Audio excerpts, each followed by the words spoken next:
ఆషాఢ మాసంలో నేను అమ్మవారికి ఎలా నైవేద్యం పెట్టాను అనేది ఈ వీడియోలో చూపిస్తానండి.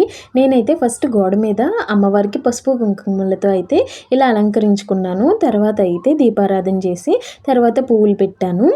ఇక మేమైతే హైదరాబాద్లో ఉంటాం కాబట్టి ఇక్కడ గ్రామ దేవతలుగా ఎల్లమ్మ తల్లి, పోచమ్మ తల్లిని బాగా కొలుస్తారనమాట.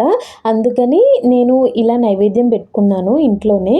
మనం ఏ ఊర్లో ఉంటున్నామో ఆ ఊరి గ్రామ దేవతల్ని పూజించడం చాలా ముఖ్యమండి. ఇక అమ్మవారికి అయితే నేను బూరెలు, గారెలు, పొంగు పునుకులు, అలాగే క్షీరాన్నం, కొబ్బరికాయ, అరటిపళ్ళు పెట్టి నైవేద్యం పెట్టుకున్నాను.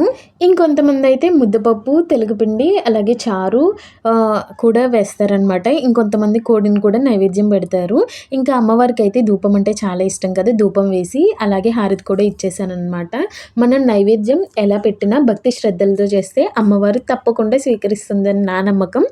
ఈ వీడియో నచ్చితే లైక్ అండ్ సబ్స్క్రైబ్. మరి మీరు ఎలా చేసుకుంటారు, నైవేద్యం పెడతారనేది కామెంట్ చేయండి.